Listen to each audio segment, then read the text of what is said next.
From the combined crew of blindandroidusers.com and accessibleandroid.com, it's time for your favorite Android podcast.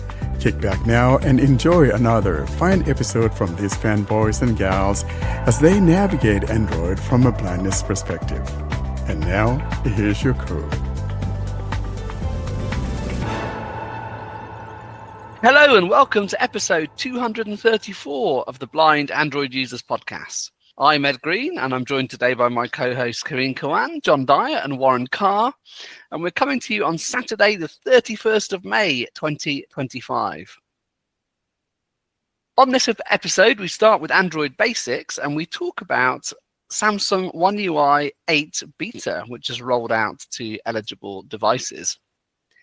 In our Spotlight section, we are joined by developers from Transition Technologies to talk about an app we touched on a couple of weeks ago, Seeing Assistant Go. And to conclude the episode, we have a Talkback highlight from John, who shows us the new table navigation feature in Talkback 16. Well, good evening, everybody. Karine, how are you? Hello, I'm doing well. Everything is going well here. I remembered Warren several times this week because we brought some apricots and some other fruits as well. And, that's a good girl. Of course, That's a good girl.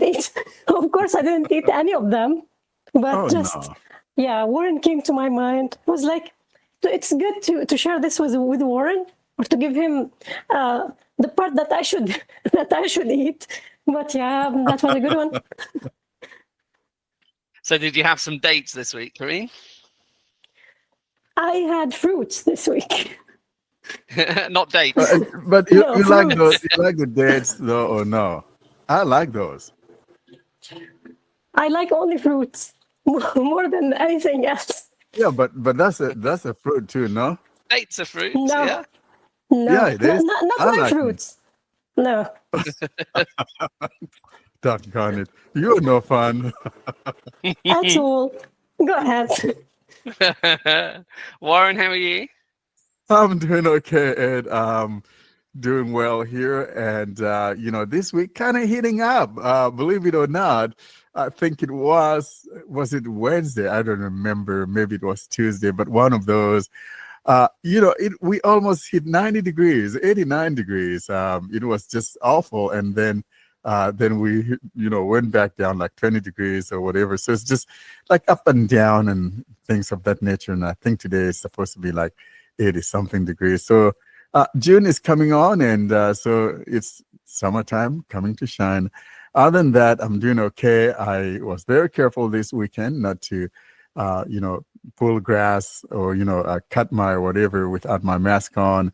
Last night I was cutting the grass around my pond in the front, and I'm using a sickle because I can't quite get my lawnmower there because we have rocks and stuff there around the pond. And so I had to use my sickle in cutting those, and then I told myself, oh no, go get you a mask. So I didn't get myself, bad allergies this weekend. So I'm happy about that. How about you, Ed? Last week you had something happen. You lost your mom, and so it's been tough on you guys, hasn't it? Yeah, that's right. My stepmom died last Saturday, so that was very difficult. I mean, she'd been ill for a while, but even so the funeral will be in a couple of weeks. But yeah, so sort of checking in my dad and things like that. We're not proximity wise close by, so yeah, a little bit tricky, but we're okay, thank you. John Boy, how are you? I'm good. Turns out the party I was supposed to attend this weekend on Saturday, June 1st was actually on Sunday, June 1st. So I said I wasn't going to be here this week, but I had my dates mixed up. So I was free and I was able to crash the party. So I'm happy to be here. That's good. And whose fault was that? I'll take the blame. Maybe we shouldn't talk about who messed up. I think we should. I think we should see how far John's prepared to go. Well, I was informed John, by my wife that it was John, you do that, and you don't have dinner tonight, my boy. So be careful. Tread lightly here. She had it wrong, but I didn't correct it. So you can't blame other people for misinformation. Well, Adam said that woman you put here with me. Now had she told me it was on Saturday the 31st when it was on Sunday the 1st, then I could blame her 100%. Can I just say it is not unanimous that you can't blame people for misinformation. I think you probably can blame people for misinformation. Perhaps not this misinformation. Unintentional. Well, yes. Let me specify. Yeah, the best I ever heard about blame was the organisation I worked for at the time had just said it didn't have a blame culture if someone made a mistake, and someone's boss, not my boss, but they went up to someone in the team and they said, "I'm not blaming you, but it's a fact. It's your fault." Which I love that, but that's a blame right there. Well, exactly that. I'm not blaming you, but it's a fact. It's your fault. That's brilliant. I thought that was very funny. Oh boy. Well, we must say something before going into the other sections of the episode. Actually, we have our friend Saleh's birthday tomorrow. And if we don't announce it, we will have bad times. So even though he is not with us today, but we should say happy birthday to my teammate and our friend Saleh. So yeah, go ahead and say happy birthday. Happy birthday, Saleh. Happy birthday to my boy. Saleh, you know what? Enjoy that party and make sure you bring the pretty one along. No good birthday without that new squeeze you found. My man, I'm talking about your new squeeze. Bring her to the party, shall we? And also, hopefully someone pours your Yanak the correct number of times for your years. That's important.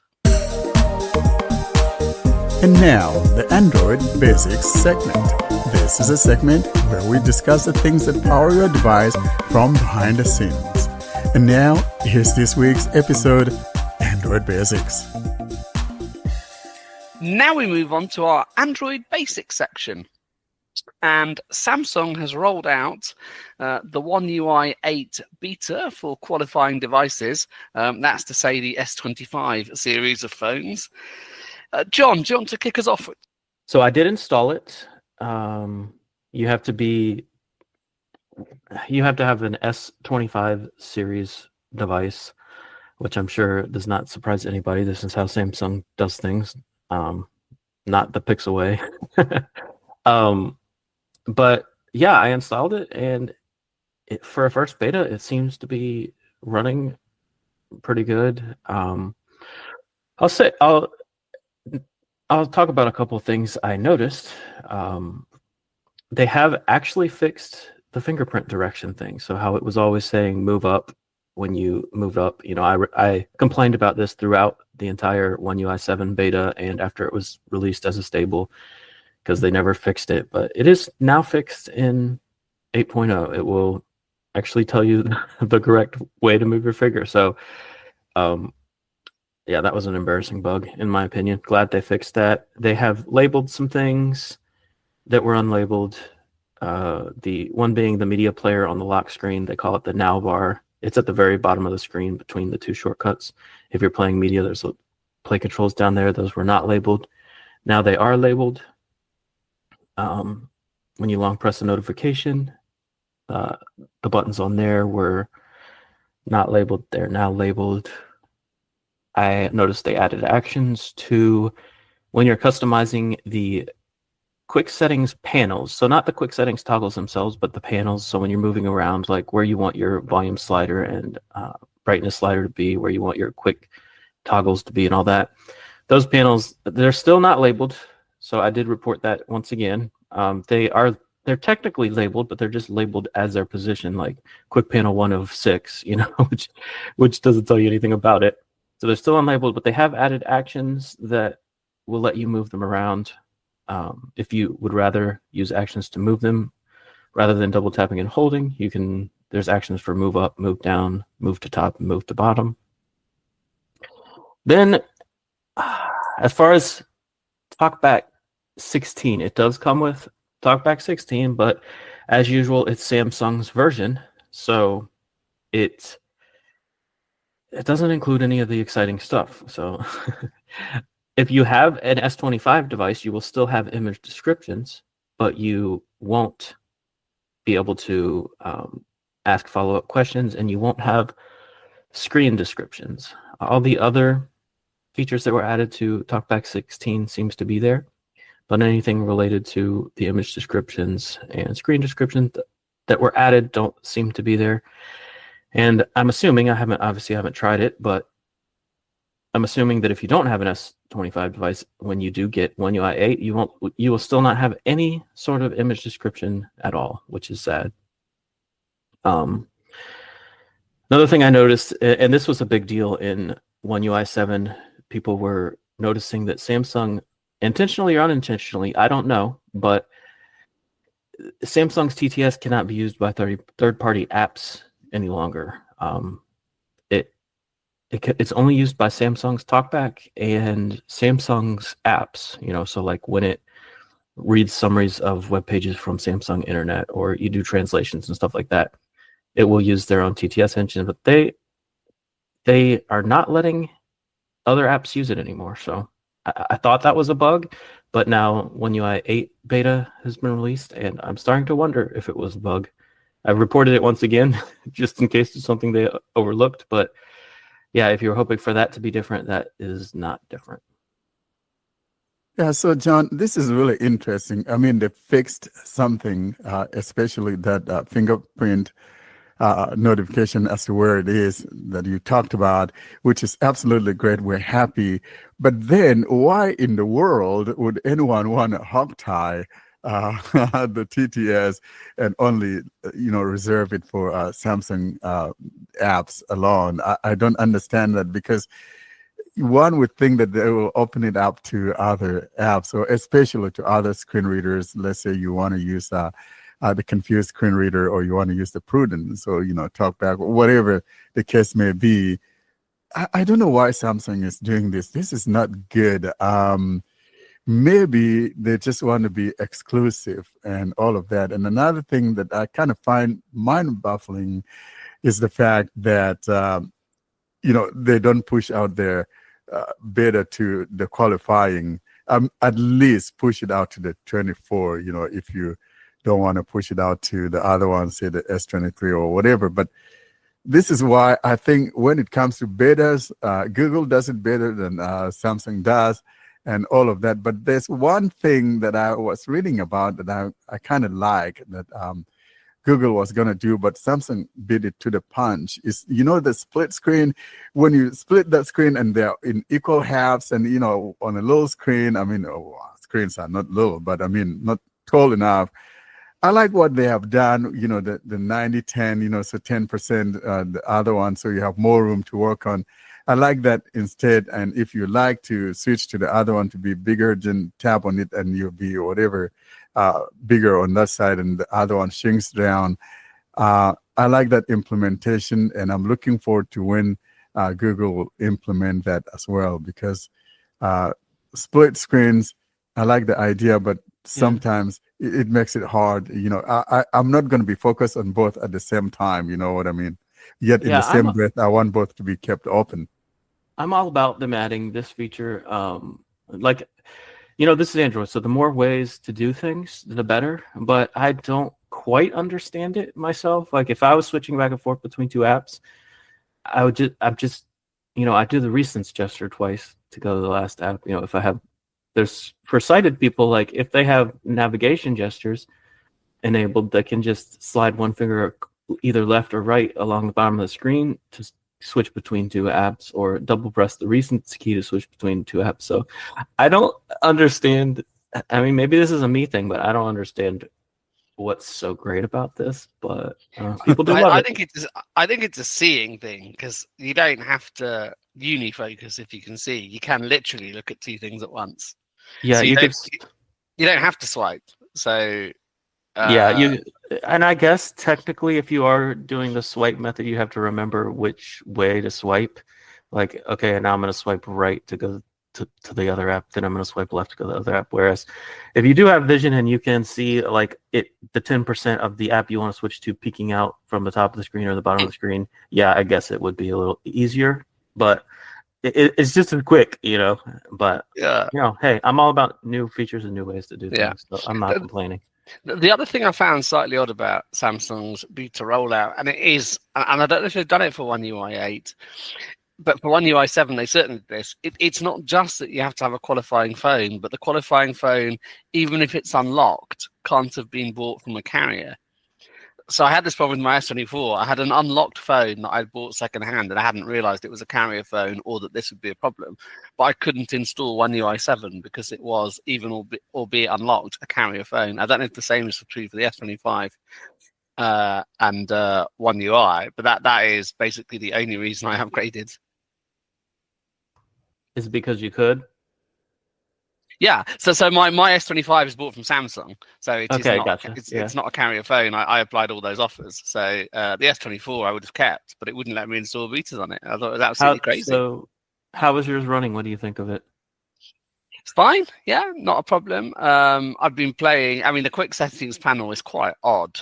I find Samsung's quick settings panel quite odd. I like what I have noticed is that sometimes I can swipe with two fingers between quick settings and notifications, but it doesn't seem to work necessarily brilliantly. Yeah, you can, but the problem with that is if you're on the notification shade and you swipe on a notification, it will dismiss that notification. So yeah, if you have vision and you can see that I'm going to swipe on an area where there is no notification, like below the notifications, then yeah, it is an easy way to switch back and forth between the two, the quick settings panel and the notifications panel. And it was like this in One UI 7 also. Yeah.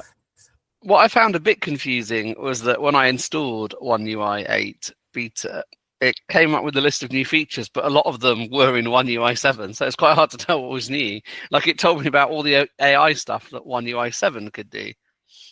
That's funny. So did you see that?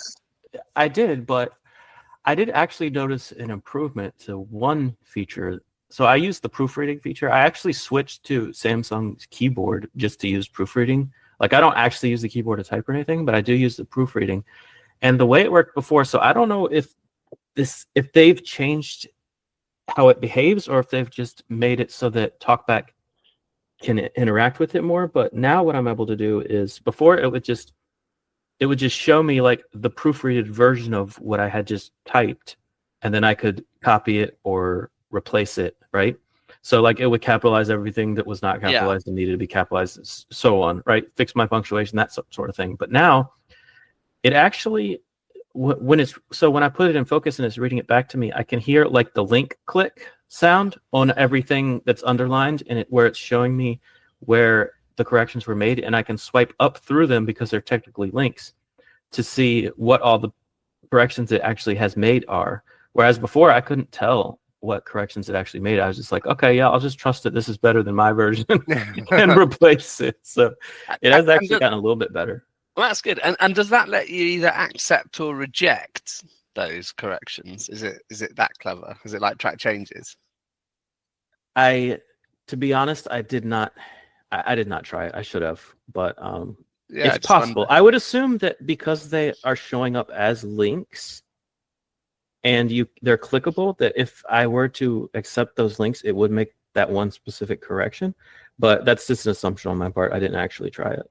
Yeah, I wonder what the default is. Like, its changes the default, or do the links effectively let you reject the changes, or do you get a choice? I might play with that, see what it does. Yeah, an interesting thing, because, well, I find it interesting because Samsung completely botched One UI 7. Right, it's the worst release of an Android version from Samsung in recent memory. Right, but it's cracking me up how they're already on Android 16, and they're making the claim, and it's probably going to be true, at least in the US. Definitely in the US it's going to be true, but maybe elsewhere, that their Flip 7 and Fold 7 are going to be the first phones released with Android 16. So it's funny how far they've come, I guess, in a short period of time. Yeah. Do we think they're going to beat the Pixel 10? Yeah, because the Pixel 10, if it's the released Pixel same 10 time is not as going to come till like August, so definitely they're going to be the ones. But remember, we were talking about this thing, how tightly in bed Samsung and Google are moving together. And I recall we talking about the fact that, I think Google realigned this so that they will be on the same page with Samsung and releasing, phones in the summer with the same, Android version. So this will not surprise me at all. And by the way, this beta was only for like the one that dropped on Wednesday was for like the US, the UK, Germany, and South Korea, right? I think these were the only 4 countries. Yeah. Yeah. Is it worth talking about? I mean, I don't know if it's full. Just worth talking about how you get the beta if it does roll out. That's through the Samsung Members app, isn't it? Yeah, it is. You go in there. You'll either see it in a banner across the top, or you can check your notifications, and you might have a message in the notifications near the top right. Somewhere, usually one of those 2 ways is how I get to it. I actually had to scroll all the way to the bottom. I think it would have shown at the top if I'd registered for previous beta programs, but I hadn't, because obviously I couldn't on my S24. So when I knew it was available, I sort of Googled how you found it, and then I just scrolled my Samsung Members app all the way down to the bottom, and it was there. I think it's because you guys have confused things there in the UK. You got both metric and imperial, John. You know what I mean? Yeah, I know what you mean. As usual, install at your own risk, but it seems pretty stable to me. And I think part of the reason why this rollout is going to be, well, hopefully it's going to be much quicker and easier for them, is because they haven't changed anything that I could tell, besides what Warren mentioned about that one new split screen feature. Like, as far as like the appearance and the UI, all that stuff they changed in One UI 7. It was probably the biggest change to the UI that Samsung's done in a few years. So I think this time around they're more like, let's just update under the hood. Like, let's just put Android 16 under all those changes we've already made. So hopefully this one will be a lot smoother and quicker than the last one. It was quite funny, and I know there's been chat on the Telegram group about this, but as soon as I installed the One UI 8 beta, my image descriptions broke in Google Talkback, and oh no, what on earth has happened? But happily, that was not a Samsung One UI 8 beta issue, and that was a broader Google issue. But because it happened immediately after I'd done it, I thought, what's gone on here? If that happened to me, like if it had also happened to me at the same time, I would have been freaking out. Like, oh no, did they figure a way to block this? And now I'm not going to be able to use Google Talk. Like, I would have been pretty upset. That's exactly what I thought that they'd done. It's like, we haven't introduced image descriptions in our talkback. You shall not have them anymore. And like, what's going on? And my internet was working, and I could download icon packs even through talkback. Like, what's happened? Oh well, but it wasn't that, which is good.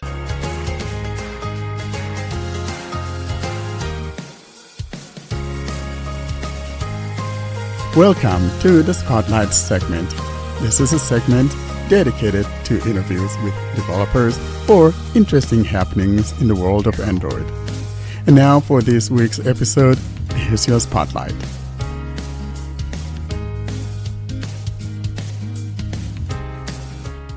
And now we move on to our Spotlight section. And I'm delighted to say this week that we are joined by Slavomir, Gregos, and Arkadiusz from Transition Technologies, here to talk about their app, Seeing Assistant Go.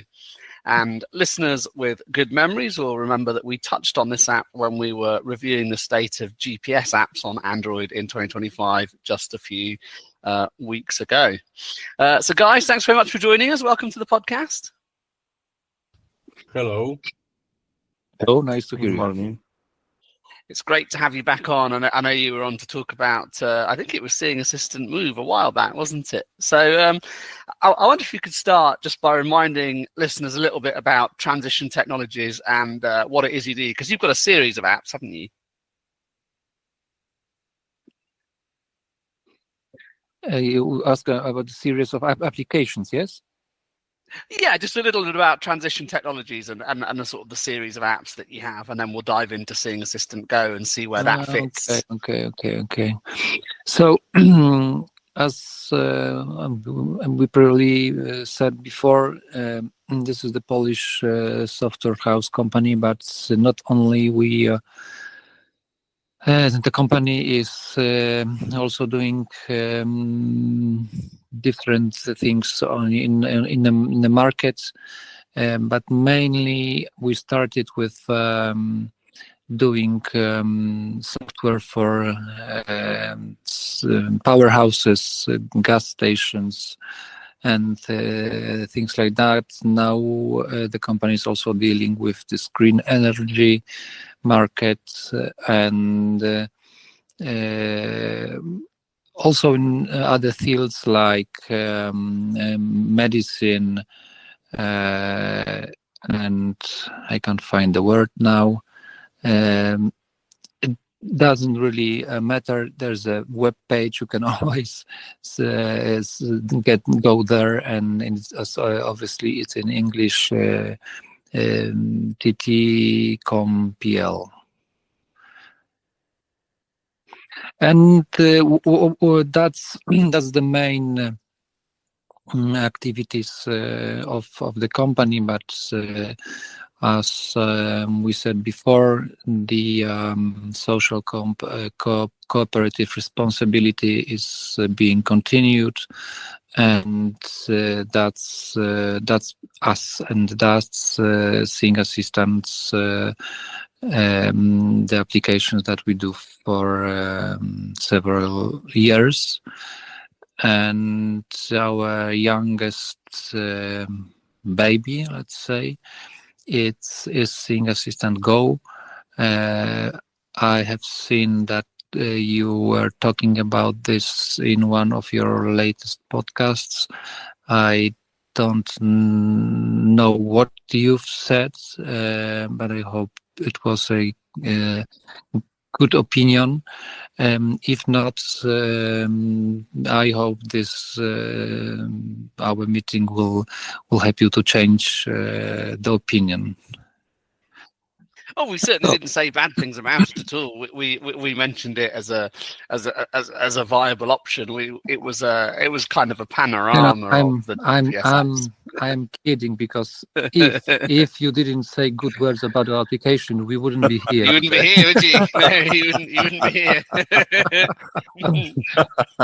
Yeah, but seriously, so the last time that we had you guys on here and we talked about the Seeing Assistant Move, there were some things that we mentioned and talked about how it is someone needs to be more of an advanced user and all of that.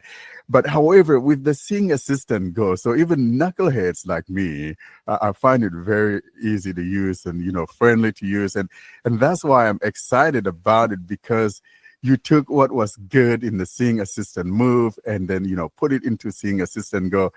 The one thing that I was not very happy with you guys with earlier on, prior to giving me access to the beta that has the Imperial, was the fact that it did not does not have the Imperial measurements. That's the one on the Play Store. However, you guys are planning on rolling Imperial measurements into that. I hope that's the case.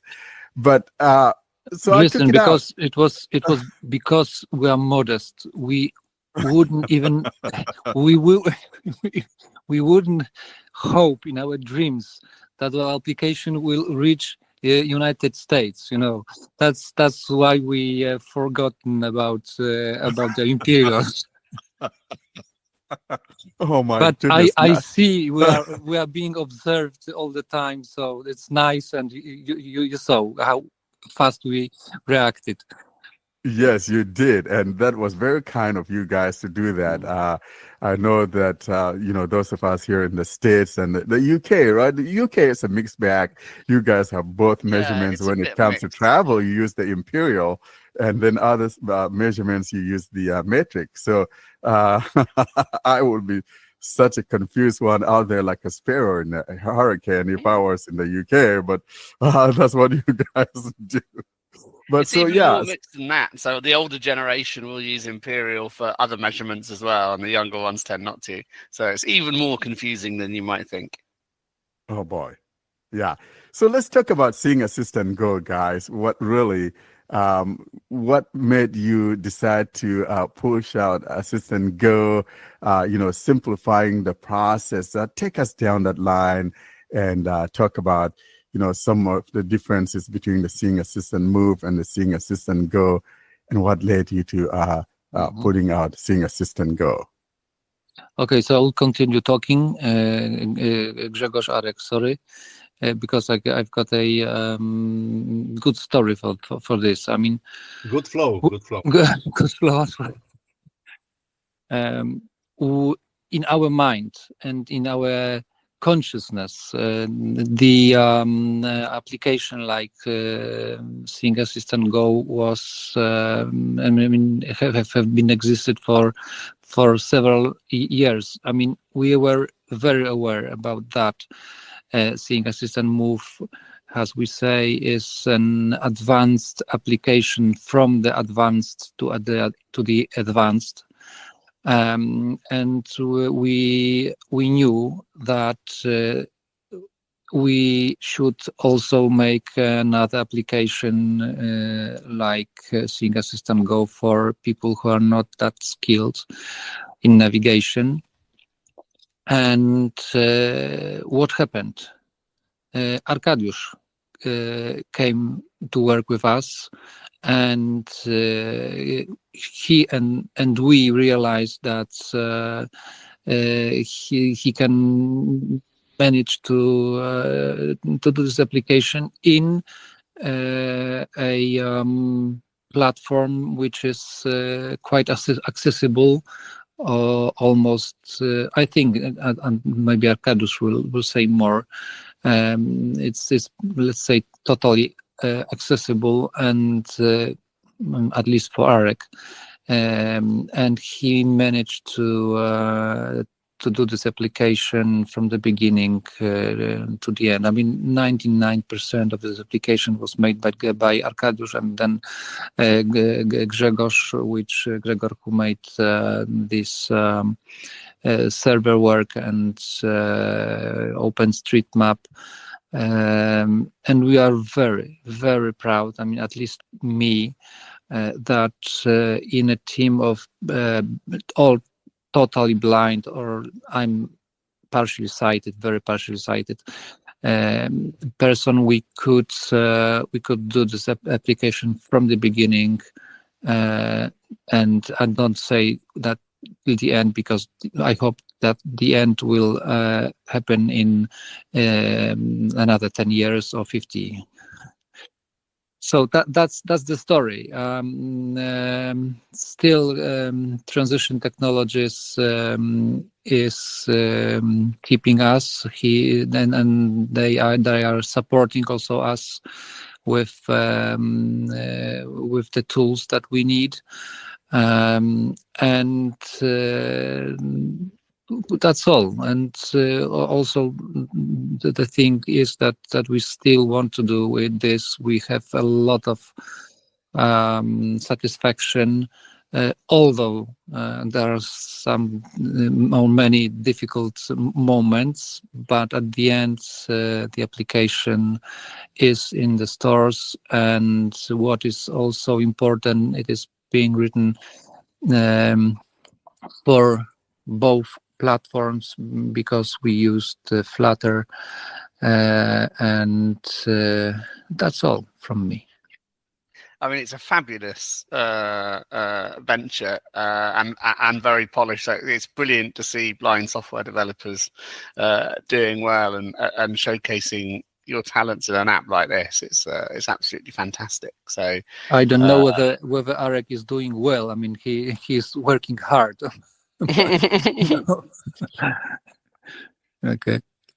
And what are the key feature differences between the two apps, Seeing Assistant Move and Seeing Assistant Go? Is it a UI thing, or are there feature differences as well? Grzegorz, maybe too? The main difference is that Seeing Assistant Move was an application from advanced for advanced users, as Sławomir said before. And in planning Seeing Assistant Go, we wanted to do an application which will be simple for beginners and advanced for advanced users. So it's the primary goal which is reached. I would say that we have two application modes, the basic mode and advanced. And it makes the difference that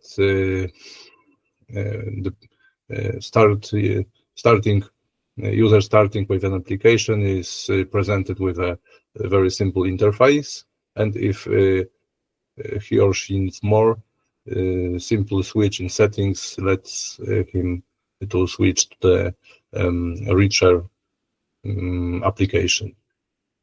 So if I turn on the advanced mode in Seeing Assistant Go, do I basically have the same functionality that I would have in Seeing Assistant Move? Is that No, right? not yet, and probably I don't know when. The thing is that this application now it has only the basic functions, and it will be applied with other lacking functions, but it will take time. We don't really know how the story will end, how advanced will be Seeing Assistant Go. It depends from many things, from what we will do, what we can do, and how much time we will have. But I think that at the end the user will have everything he needs, or even more. What I really like about Seeing Assistant Go is your implementation of actions. It's possibly the best I've ever seen. It's really creative, and I liked that. And I had a question about a specific feature. If I find an address and I choose monitor that address, is that effectively the same as creating a route from my current location to that address? Is that what that does?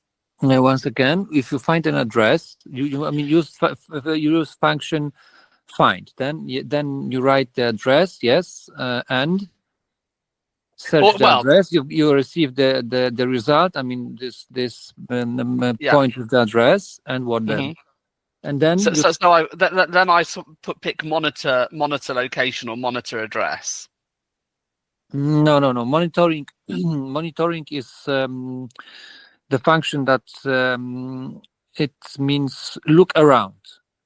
I mean, you choose a group of the category of points. For example, transportation, public transport. Right. Yeah. And when you switch monitoring, then the application works in a way like a sonar.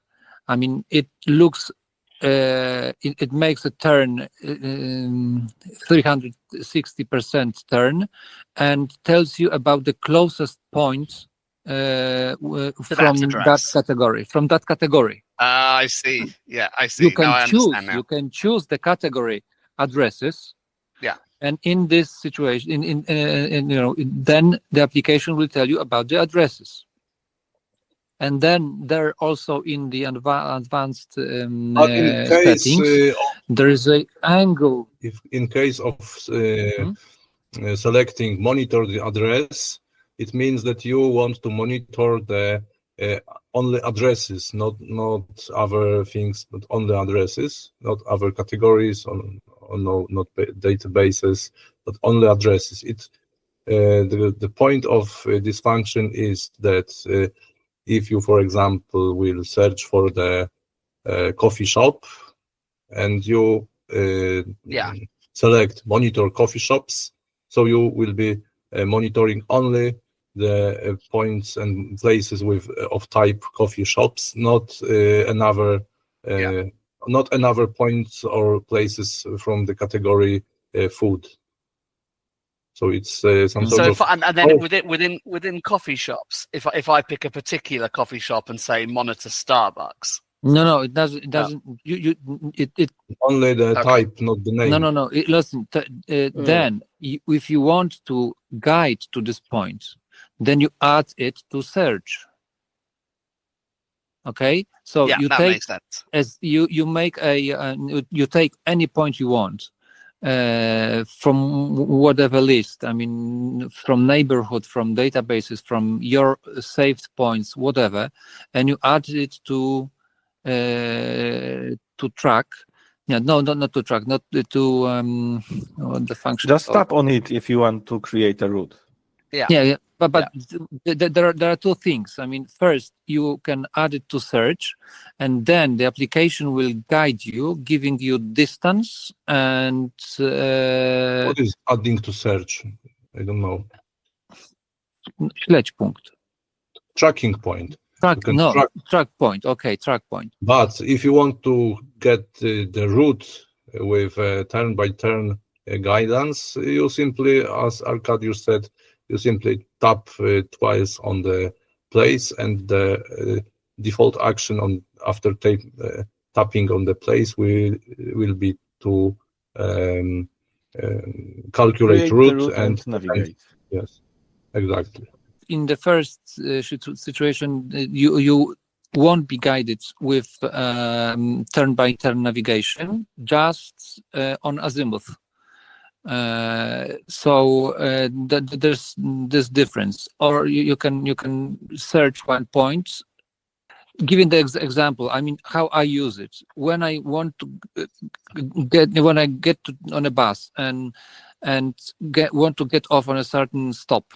I add it to track, and then from now on I'm receiving the information how far the point is. Is it 1 kilometer, 500 meters, 100 meters? And when when I'm on a bus stop, then the application will tell me that I have reached the point I have added to track. And the other action and situation and option is to calculate route between 2 points, usually between your actual position and the point that you want to go to, for example, your coffee shop, and then you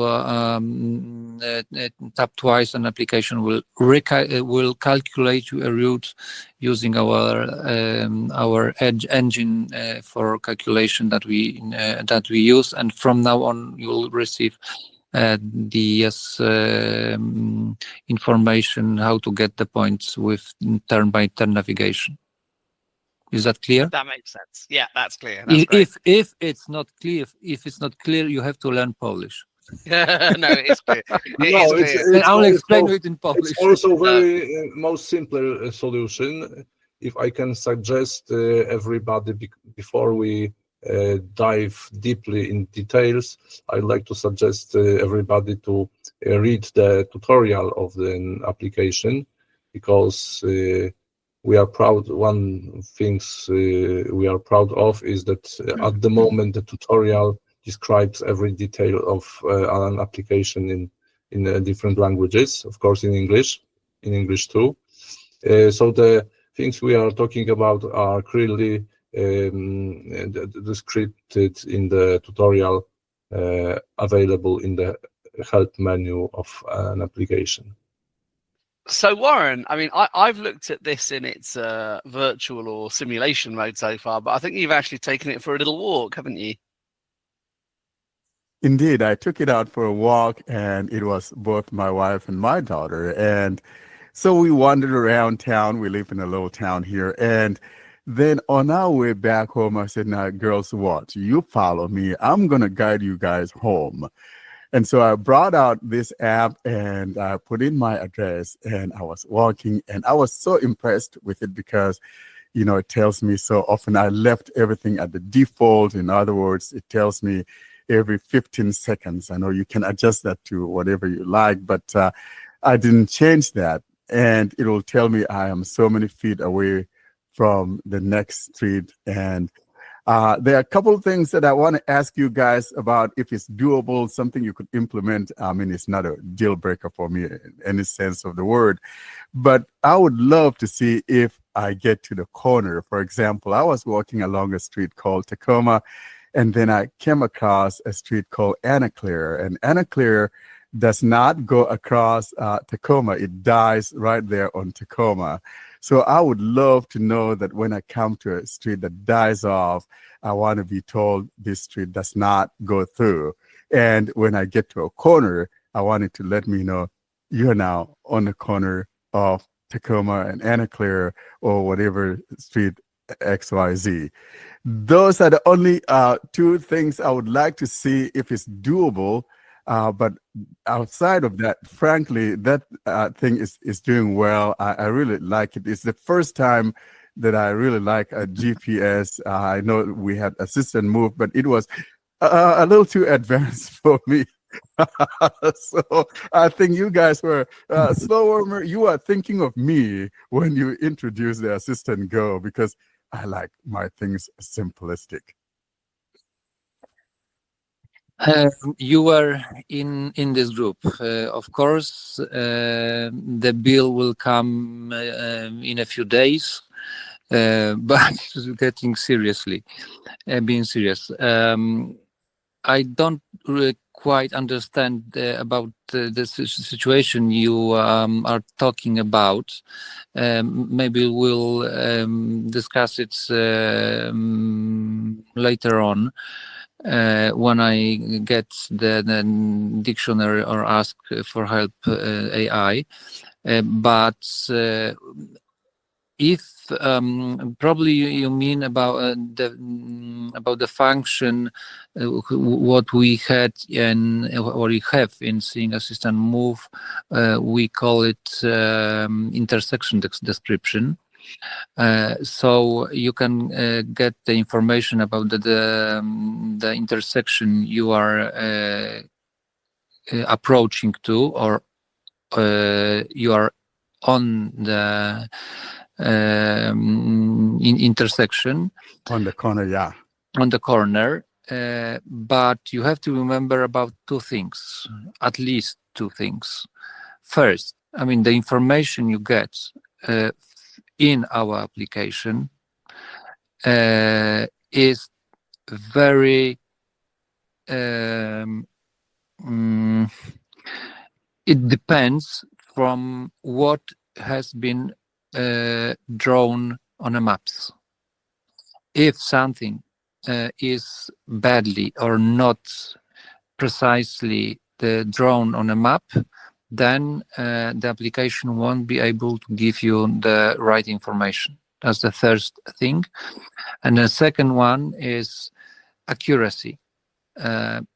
If you are on a intersection which is on which where two streets cross, and there are not big streets, just narrow, then, and the accuracy is let's say 10 meters, you just calculate into feet, then it might result that the application will see you on the different corner than you really are at the moment. You understand me? I do understand, yeah. But the other thing that I was talking about is, so you're coming across a street, and so I'm blind, and usually I'm listening to traffic. So I come across an intersection, and the street that I'm walking along, you got traffic going through, and then the street that I'm about to cross, would naturally have traffic coming from both directions on that street. Mhm. But this street, however, that I'm about to cross, does not go across the street that I'm walking alongside. It dies on there. So that's what I'm talking about. I would like What does to it know. mean dies on there? It doesn't go through. It's It doesn't go it's a through. street. Just attached. Yes. Okay. Yeah. And Yeah. the other one ends. Yeah. You see, that's what I said. If there are big streets, then it could be easier to tell you. And it's difficult to explain. Okay, you have to come to Poland. I'll tell you. Do you mean the street do you mean the street you're walking on dies, Warren? You mean it's like a T junction? No. The street that I'm walking on does not die. It continues. Yeah. But the street that crosses that one, ends in a T. There, in other words, it does not go through. Yeah, understand. So I want to know. I want the app to tell me Anna Claire Anna Claire dies here, or it does not go through. Something to that effect. Okay, it's doable if this information is correctly put on a map. It's doable.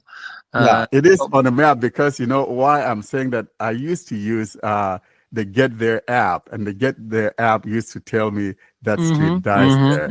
I got a couple of those streets, and so I believe you can do it. It's doable. Yeah. I got one other question, and this might be an OpenStreetMaps limitation, so I don't know if you can do it. One thing that everybody asks for on all the groups for a GPS app is offline. Is that doable? Yes. Can we download an offline map? It's even done. It's not doable. It's done. Yeah, because in our application you can set a radius of let's say of area that you want to be downloaded to the application, and then it is stored in your memory, or your iPhone's memory, or no iPhone's Android memory. That's the wrong word. That's the wrong word on here. I'm sorry. You have to cut it. You cut it. Okay. Well, it was nice having you guys on. There goes your dinner, my boy. There goes your dinner. Okay, no, just cut it, and I'm continuing. So the data is stored on your Android device, and from now on you can do quite a lot with this data. One thing you can't do for now is you can't calculate route without connecting to the internet. But you can turn on monitoring, which is looking around the points from the certain category. You can search for the points that are stored in your memory. And what else? You can track a point. Yes. And view the area, of course. And this function is available on the area button as a activity, additional action called area data, when you can download in advance, you can download the data for the given radius from your real point or simulated point of your simulation point. Yeah, remind me, which is the maximum distance? 100 kilometers? 100 kilometers. 100 kilometers. For now, that's plenty. I can't even be walking for 100 kilometers. Why not? Walking could be difficult, but when you will travel by bus or intercity bus or train, maybe without or with problems in internet access, the 100 kilometers is maybe not so not much. too much. Yes. Oh yeah, that's true.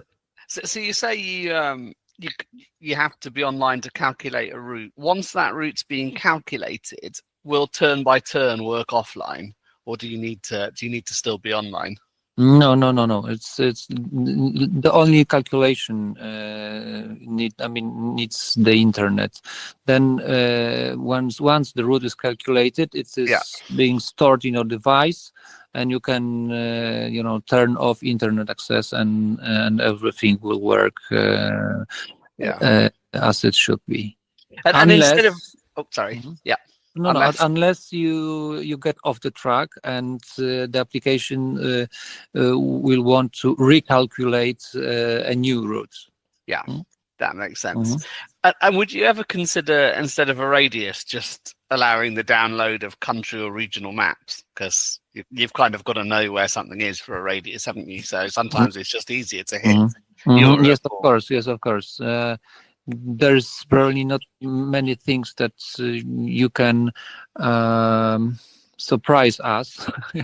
And of course we have thought about this, but it's not that easy, but hopefully we will manage some time to do this, to give you the possibility to download or the counties of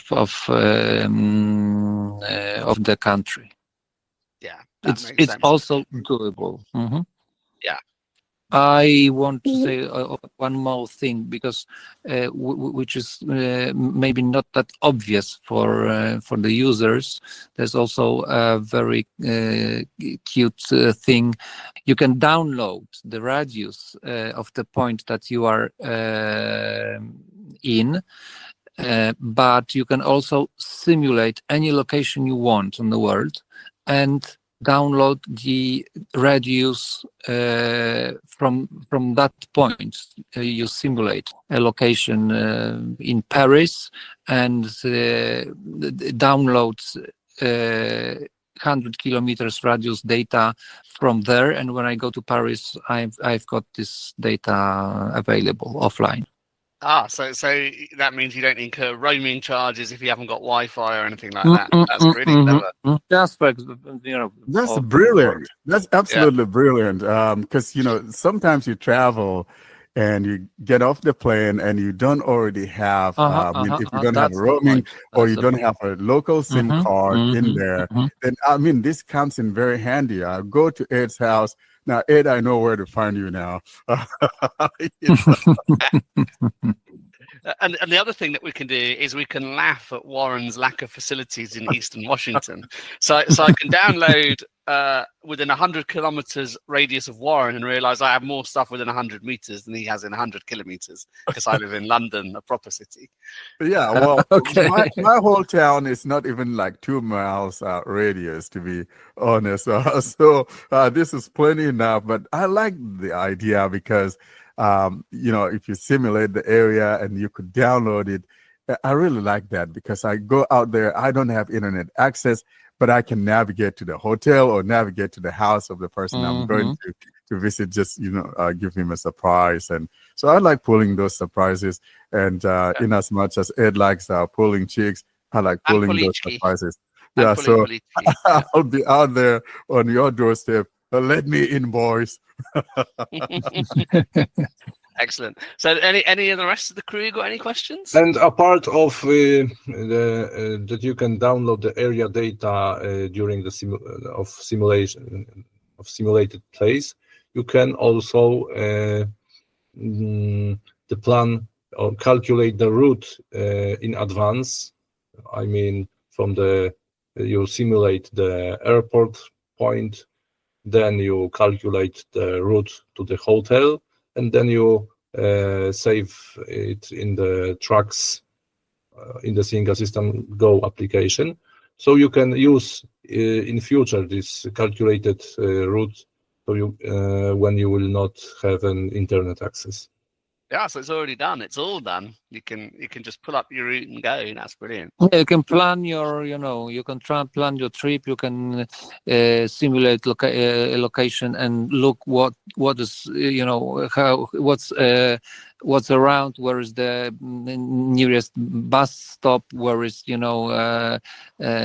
coffee shop? Anything. So you can be anytime you want in any place of the world. Another good thing I want to say about this app, my house sits on a corner, but yet our street it tees off. It doesn't go through the main street that I was coming across. And most of the apps, GPS apps that I was using, will actually have me walk past way toward maybe the end of my front yard before it says I have arrived. We've seen Assistant Go. However, once I got to the corner, it tells me to turn right and not like the other ones. And that's the most accurate one that I've had. So kudos to you guys for doing this. I'm very excited with this app. And if anyone hasn't tried it, you got to give it a try. So I have a question, but it's actually not about Seeing Assistant Go. It's about the Seeing Assistant Home, which is another app that you have developed before. So I'm curious to know about the current state of the app. Is it still in development? Do you have any plans regarding this app, or what's the case? Seeing Assistant Home. It has been freezed for a moment because we don't really know what else we could add to the application. That's the things that are available now work as they should. The only thing we could add is this AI recognition or description of images. But usually it is a paid option. And there are so many tools that are already doing this, Gemini, ChatGPT, and so on and so on. Blind, what was Blind's? Lookout and Envision. Yeah, so there's so many of them already doing this. Many applications, so there's no really need to, for us to do this. So for now, we are not planning to add new things unless there is someone who will tell us that we could do something what is very needed and hasn't been done yet. And the other thing is that now our developers, one developer, is doing a big refactor of the application because this application has several years, and the code need to be updated. So hopefully in several weeks or months, we should put a refreshed application. But what I wanted to say also, probably in Android it works a little bit worse than in iOS, but I really recommend you to use the option, the function in Seeing Assistant Home, which is called fast reading, and instant text, or yes, it's it's a very fast OCR working. I mean, it is built in the application. It doesn't need access to the internet. Yeah. And it recognizes text very, very fast. And although the accuracy is not 100%, but the thing is that it is fast and it doesn't need access to the internet. I'm using this. I'm calling it. I'm reading the world. Wherever I need to read a something that is in city area, I'm using the application, and it helps in many situations. And I think another thing the Seeing Assistant Home app does, doesn't it, that a surprising number of the Envisions of the world don't, is it scans QR codes, doesn't it? Like normal QR codes. Yes, normal QR codes, and the thing that, the option that we added sometime is, I can't remember how it's called now, but normally a QR code you can scan from the distance. It depends how big is the QR code. Let's say when you have the QR code that is at 10 centimeter on 10 centimeter big. That QR code with my device, I can scan from the distance of I don't know, 7-8 meters. Yeah. But what we have done is auto zoom, which zooms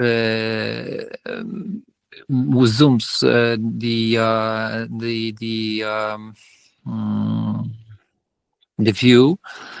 So I've made the tests, and this QR code 10 centimeters can be scanned from 15 meters, I think. Cool. So no, I'm sorry, and 15 no. It will be about 10 or 12 meters. So you can scan these codes from the bigger distance. Mm-hmm. But it depends really, because sometimes you can meet QR codes in the city area, but now there are different new technologies that are more accurate and give you also the information about the distance from the code, which is very, very important. Yes. So NaviLens, or we've got also our Polish solution called NaviWay. Also, it is similar to NaviLens, but has other features and options which might be useful. So you can also check this.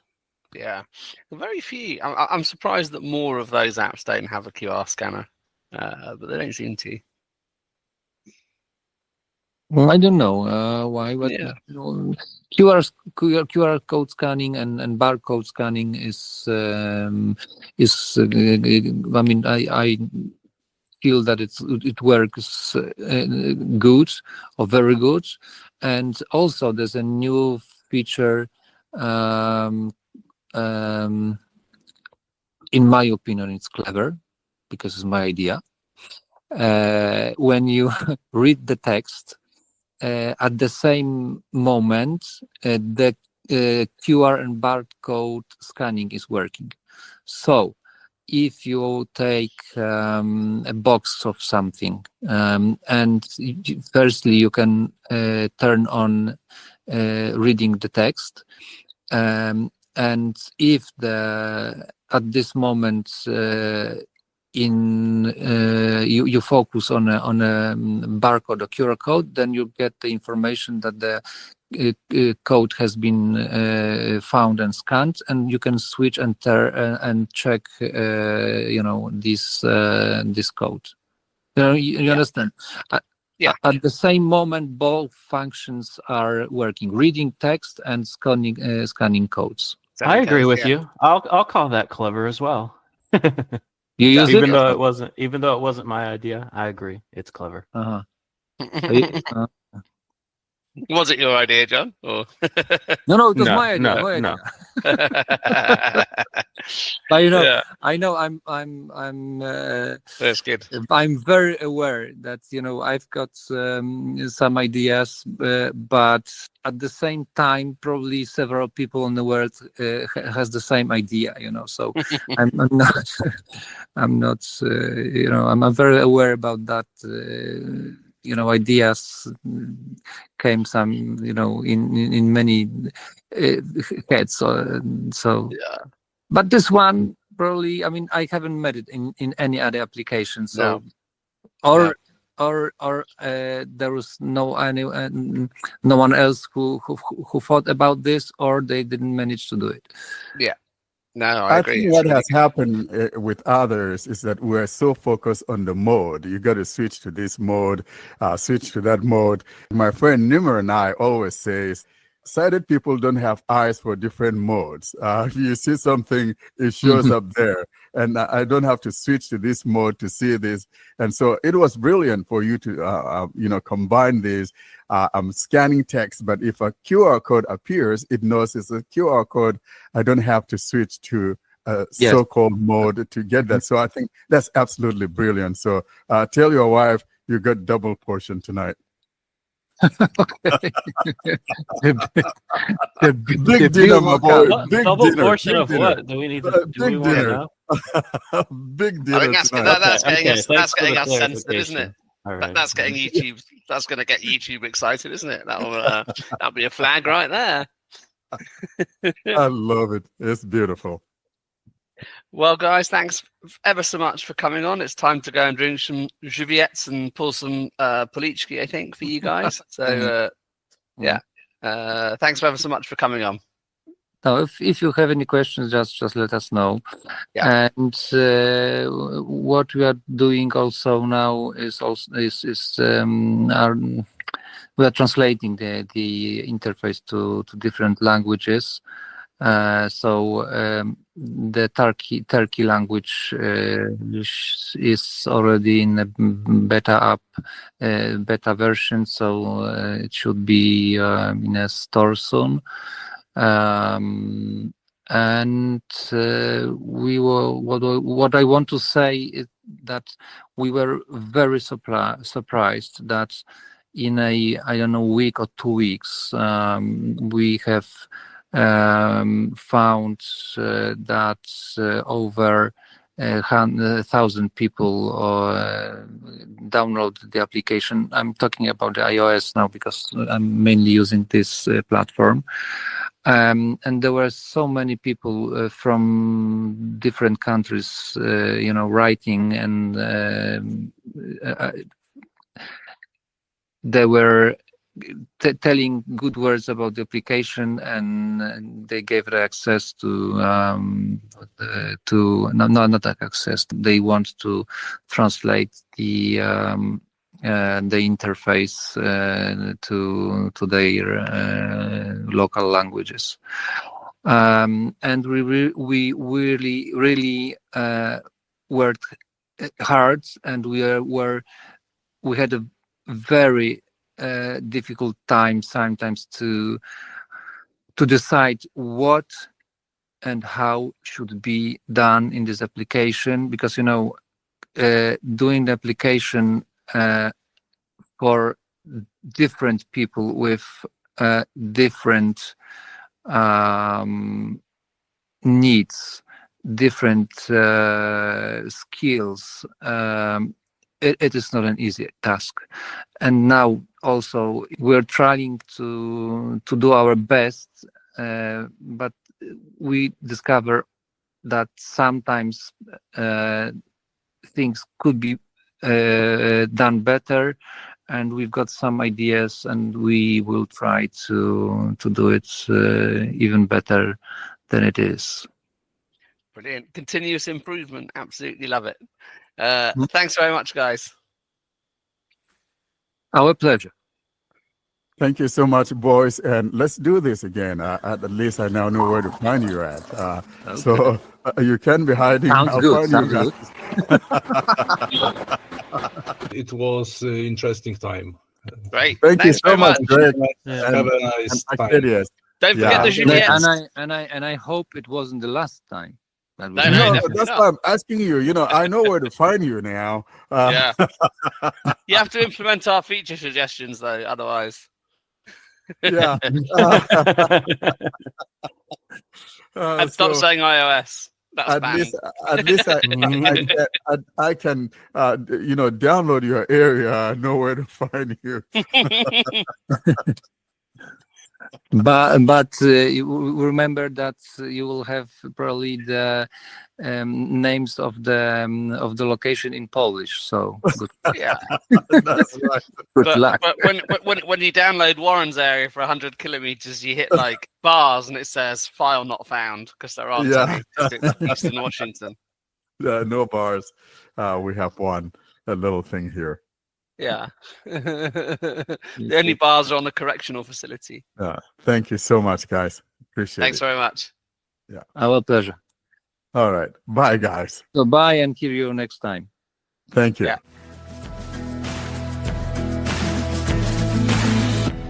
And now, for the faithfuls, this is a native Android screen reader segment, simply referred to as Talkback Highlights.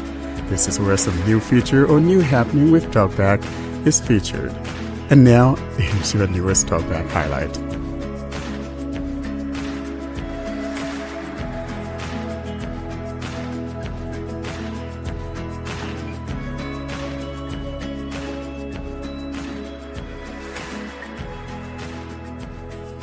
And we conclude this episode with another Talkback highlight, and John demonstrates the table navigation feature in Talkback 16.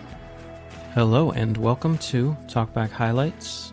Today I'll be showing you how to use the new table navigation in Talkback 16. A few reading controls, or granularities if you prefer to still call them that, have been introduced. They are rows, columns, and rows and columns. So rows and columns are pretty self-explanatory. When you've selected this reading control, by default, swiping up or down will change the row or column depending on which reading control you have selected. But if you select the rows and columns reading control, swiping up or down will change the row, and swiping left or right will change the column. And I will demonstrate this for you real quick. I'm just going to open AntennaPod. AntennaPod. Subscriptions. I have a grid of recent podcasts here. I'm just going to put the first one in focus. Tech News Weekly Audio, 26. Row 1, column 1. In grid, 15 rows, 4 columns. And what I'm going to have to do now is switch to the rows and columns reading control. I'm on characters now. I'm going to swipe up and down. Column. I don't want column. Row. Or row. Rows and columns. Right now I'm going to show you rows and columns. So now if I swipe right, I will go to the next column. The Watch. 49. Column 2. And if I swipe down, I'll go to the next row. Get Up. 83. Row 2. Swiping left, I'll go to the previous column. Double Tap. 79. Column 1. And swiping up, I'll go to the previous row. Tech News Weekly Audio, 26. Row 1. So now I'm back where I started. And the thing about rows and columns navigation is you cannot swipe yourself out of the table or grid. So right now I'm in the top left corner. So if I swipe left, no previous column. And if I swipe up, no previous row. Similarly, if I get to the end of the row, I'm going to swipe right till I get to the end of the row. The Watch. 49. Column 2. Daily Tech News Show. 112. Column 3. Stuff to Blow Your Mind. 161. Column 4. No next column. And as you can see, when I get to the end of the row, it stopped me from swiping right again. So I'm going to go to rows only navigation now. Row. And what this does is it allows up or down to change your row, but swiping left or right will still use default navigation. So in this case, if I were to swipe right, instead of telling me there's no column, it will take me to the next row. Double tap. 79. Row 2, column 1. And I can swipe up. Tech News Weekly Audio, 26, row 1. To go to the previous and down. Double tap, 79, row 2. To go to the next row.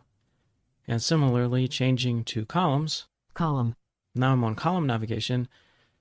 Swiping up or down will change the column. So if I try to swipe up, it will tell me there's no previous column. No previous column. If I swipe down, Get up, 83, column 2. it goes to the next column. And while you may think this is kind of useless because swiping right would take you to the next column no matter what, that's not necessarily the case, because if you're in a cell of a grid on a web page, for example, and there are multiple items inside that cell, swiping right will only take you to the next item in that cell. So you have at your fingertips, literally, the ability to navigate by columns, rows, or columns and rows at the same time. Now, by default, I think rows and columns is the only reading control that you will see. So I will show you how to add rows and how to add columns if you also want those options.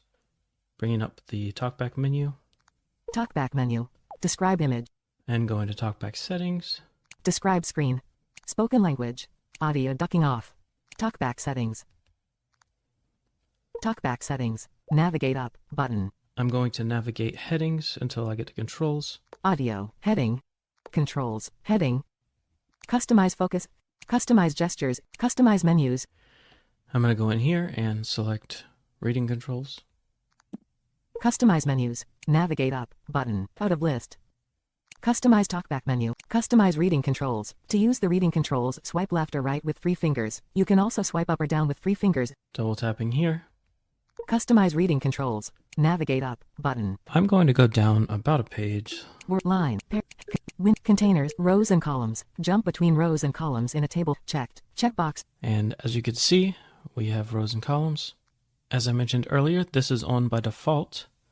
But below this, you have 2 more options that you can enable if you want. Row. Jump between rows in a table. Checked. Checkbox. And column. Jump between columns in a table. Checked. Checkbox. Rows and columns are also assignable to custom gestures. So, just as an example, if you wanted swiping up with 3 fingers to always take you to the previous row, down with 3 fingers to always take you to the next row, left with 3 fingers to always take you to the previous column, and right with 3 fingers to always take you to the next column, you could do that. And I'm going to show you how to get there. I'm going to back out of here. I'm actually going to back out twice. Customize menus. Customize Talkback settings. Customize menus. And before customize menus is customize gestures. Customize gestures. Customize gestures. Navigate up button. I'm going to just find a random gesture. 1 finger. Heading. 1 finger back and forth. Heading. Swipe up and down. Previous reading control. I'll just double tap in here. I'm not going to change it, but just show you how to change it if you want to. Swipe up and down. Checked. Previous reading control. Now I'm just going to scroll all the way up to the top. Scroll back. Because it's under this first heading, basic navigation. And I'm just going to swipe until I find them. Scroll forward. Scroll up. Scroll down. Scroll left. Scroll right. Previous row. So under the scroll gestures, you will get the row and column gestures. As you heard, previous row. Next row. Previous column. And next column. And you can assign any of these 4 actions to whatever gesture you want if you choose to do so. And now I'm going to show you one last thing. If you want the reading control to automatically change to rows and columns when you land in a grid or table, you can do that. It's under advanced settings, and I'll show you how to get there. I'm just going to back out of this gesture area. Customize gestures. Navigate up button. Talkback settings. And now back on the main Talkback settings page, I'm going to go down to the general heading. Audio. Heading. Controls. Heading. Braille. Heading. General. Heading. And under here we find advanced settings. Advanced settings. Advanced settings. Navigate up button. Go down by headings again. Audio. Heading. Controls, heading. And it's the last item under the controls heading, so I'm just going to go down one more heading and swipe left. Typing and keyboard, heading. Automatically switch to table navigation reading control when entering a table, off, switch. And that does exactly what it says it will. So if this is the behavior you want, you can turn this switch on. I personally just leave it off because a lot of times I just end up getting stuck in tables when I want to be able to swipe through it. But if this is how you want it, you can turn it on here. That brings us to the end of this demonstration. I hope this has been helpful. Thank you for listening. I tell you what, it's so simple, and I don't know why I'd never thought that it could work like this, but I absolutely love that row and column table navigation. I find it very interesting too. I really like it. The implementation is just brilliant. And I like the one that if you like, you can be stuck in the table if you don't want to get out of Motel 6 or whatever. That's what I mean. Hotel California, you mean? The table you enter but can never leave. No, but like the fact, because I know you had this silly view when they got rid of those, you know, the default gestures all changed. You said, I don't want to navigate by a thing that goes the wrong way. Like you can't have words going down or whatever you didn't like. So you must love this because you've got rows going down and columns going across. Exactly. So I really like the implementation. So thanks, John, for doing that. I hope that people kind of take a listen so they'll get an understanding on how to go about navigating tables. And I like the fact that they have it different ways. So you choose how you want it. It's brilliant. Yeah, and I am a fan of doing it when I want to do it, which is why I'm glad by default it doesn't automatically put you in that reading mode. But you can in the advanced settings, and the cool thing about it is even if you don't, I like where the reading control is in the list. Like all I have to do is swipe up and down and it goes right to it because it's right above characters in the reading controls list. So it's not hard to find if you choose to do it manually. It does sort of show up in unexpected places and not in others, though. Like it's not always in the reading controls, is it? Like if it doesn't think you're in a table. Oh if you're not in a table or grid, or if it's something Talkback doesn't consider a table or grid, it won't even show up. Yeah, which I like because I don't want to have to swipe through them every time if I'm looking for something different. Yeah, so I like that implementation. Conversely, though, Talkback gets it wrong. Like it shows up sometimes when it shouldn't, and once or twice it hasn't shown up when I think it should have done.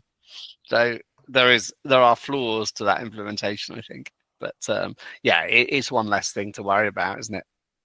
Yeah, I mean, if it's based on whether or not Talkback will be able to interact with that table or not, then I guess it makes sense, because if you're not going to be able to do it, then it shouldn't be in the reading controls. But that might be a whole other issue.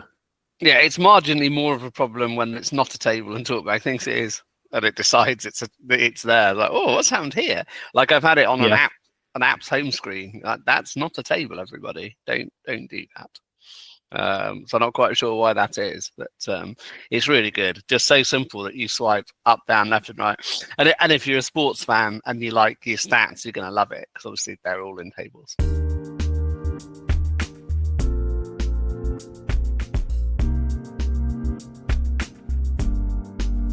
All good things must end. Thus, it's curtain drawing time, bringing us to the close of this week's episode.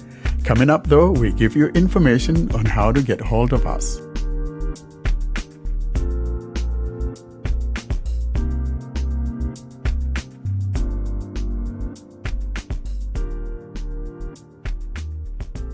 And that concludes this week's episode. How can people get in touch with us, John? To contact us, simply send an email to contactus@blindandroidusers.com. If you'd prefer, you can leave a voicemail by calling +1 307 202 9797. You can join our mailing list by sending a blank email to blindandroidusers+subscribe@groups.io. You can join our Facebook and Telegram groups, or subscribe to our YouTube channel using the links in the podcast show notes or YouTube video description. And you can find all of this information and more at our website, blindandroidusers.com. Well, thanks very much for listening, everybody. Say bye-bye to the nice and naughty people. Thank you so much, guys. And it's always been great coming your way again. Looking forward to seeing you guys next month. Have a great week. Thanks for listening. Thanks for listening. Goodbye. Bye-bye.